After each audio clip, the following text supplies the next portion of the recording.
Dans l'épisode d'aujourd'hui, nous allons parler de comment structurer l'intro et l'outro, le générique de fin d'un épisode de podcast. Qu'est-ce qu'on doit dire, comment le structurer, la musique, etc. Voilà, on va essayer de couvrir un petit peu tout ce qu'il faut savoir pour créer quelque chose d'efficace et dont les gens vont se souvenir.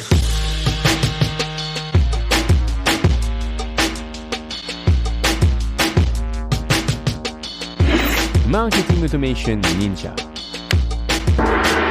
Bonjour à tous. Alors, première chose qu'il va falloir considérer quand on veut créer un podcast, c'est en effet d'avoir un petit générique.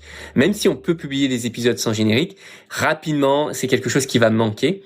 Et il va falloir avoir un peu cette marque de fabrique qui va créer une espèce de routine dans l'habitude des gens. Et les gens vont se mettre à vraiment apprécier si vous créez un générique de qualité et qui est pas trop long. Ils vont se mettre à apprécier et reconnaître, et ils vont être enthousiastes, d'autant plus si à un moment donné vous avez un vrai message d'appartenance à une culture, à vraiment quelque chose. Alors, la première chose déjà à noter, c'est que sur podcast, naturellement, nous n'avons pas de vidéo, donc il va falloir parler pendant le générique. Je ne recommande pas de faire simplement que de la musique, même si c'est agréable. Avoir un petit message un petit message partagé sur l'intro est relativement recommandé et c'est souvent ce qui est le plus appliqué. Mais ça va être compliqué parce qu'il va falloir en faire un message. Il va falloir faire un message court. Généralement, le générique d'intro, c'est 5 jusqu'à grand maximum 20 secondes d'introduction. Parce qu'après, il faut bien se dire en tête qu'à chaque fois que vous allez écouter un nouvel épisode, que quelqu'un va écouter un nouvel épisode, il va à chaque fois se frapper cette intro. Et donc, il va pas falloir que ce soit trop long, sinon on va vraiment lui faire perdre trop de temps. Donc ça, c'est le premier point. Deuxième point, c'est que alors avec la mécanique qu'on a mis en place à Marketing Automation Ninja et puis même par expérience, moi j'aime ne pas mettre l'introduction dès le début, mais la positionner après une pré-introduction. Comme ça, les gens savent direct si oui ou non cet épisode est intéressant pour eux. Et s'il ne l'est pas, et bien dans ce cas-là, ils vont pouvoir potentiellement passer à l'épisode suivant. Ou alors certaines personnes qui font par exemple des interviews sur Zoom, etc., vont faire un extraire de leur Zoom, mettre ce petit extrait et ensuite dire voilà, nous allons parler avec telle ou telle personne aujourd'hui de tel et tel sujet. Et ensuite ils mettent leur générique. Et après le générique viendra le contenu. Bien, alors pour structurer ce petit morceau de générique d'intro, première chose à faire, c'est de dire pour qui est cet épisode. C'est pour tel type de personne et nous allons parler et généralement, vous allez lister 3, 4, 5 sujets. Par exemple, nous, sur Marketing Automation Ninja, on parle de productivité, d'automatisation, de growth hacking, d'entrepreneuriat et de web marketing. Il faut préciser ces sujets-là, comme ça, les personnes qui vont découvrir votre podcast pour la première fois vont de suite savoir si oui ou non ça correspond à ce qu'ils peuvent rechercher. Et c'est tout. Généralement, ça suffira. Alors après, évidemment, on peut être créatif et créer pas mal de choses. En l'occurrence, j'ai moi été inspiré par Russell Brunson qui a créé le Marketing Secret et qui a utilisé vraiment un mode questionnement, et c'est comme ça que j'ai créé mon intro en positionnant une question, en disant voilà, si on a envie de faire ça, comment est-ce qu'on peut le faire? Et après je dis si vous voulez apprendre à faire, il va falloir.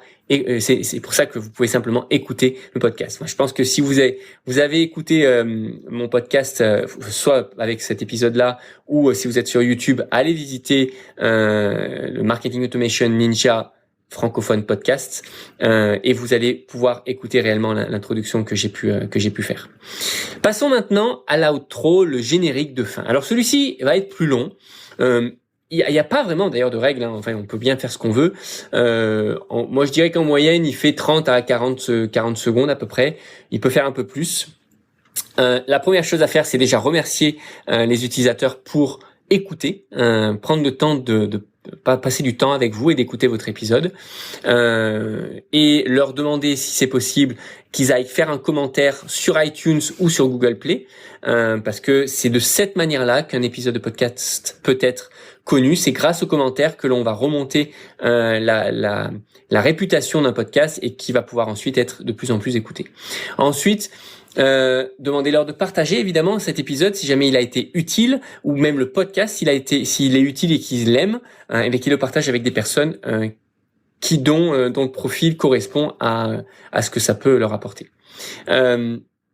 Et ensuite, ce qui est important et ce que souvent beaucoup de personnes oublient, c'est qu'il faut donner une action à faire aux personnes, c'est-à-dire expliquer globalement qu'est-ce que vous avez à leur offrir en plus du podcast. Le podcast, c'est qu'un avant-goût finalement, peut-être d'un service, d'une plateforme, d'un logiciel, peu importe ce que vous avez à offrir, et leur dire voilà, si vous en voulez plus, rendez-vous sur votre site internet où vous pourrez avoir tel ou tel et tel bénéfice, ou découvrir comment on peut vous aider à faire ceci ou cela, etc., etc. Typiquement, pour nous, Marketing Automation Ninja, on peut vous aider à tout automatiser la génération de vos vidéos et de vos épisodes de podcast avec vos intros et vos outros. C'est ce que l'on fait. C'est la proposition de valeur que nous avons. Et c'est ce qui apparaît à la fin de nos épisodes de podcast. Encore une fois, on est sur un podcast, il n'y a pas de vidéo, donc tout est à l'audio, et donc il est important de parler sur la conclusion de votre outro. Voilà, j'espère que ça peut vous aider. En tout cas, si vous êtes intéressé, sachez que nous avons un package à Marketing Automation Ninja où on génère les intros et les outros avec vous en vidéo Zoom. On vous aide s'il y a besoin, on vous guide pour trouver les bonnes musiques, on vous aide à écrire vite fait et revoir votre message, et on compile tout ça pour que vous puissiez automatiquement avoir toutes vos émissions, tous vos épisodes, que ce soit podcast ou vidéo, qui soient compilés automatiquement à chaque fois. Et c'est ça vraiment qui est juste magique, parce que ça enlève une charge pas possible, une charge de travail pas possible dans le quotidien de n'importe quelle personne qui veut créer du contenu, que ce soit audio ou vidéo. Je vous invite vraiment à essayer. Je vous dis à bientôt dans le prochain épisode où je vais vous parler justement de l'intro et de l'outro d'une vidéo YouTube.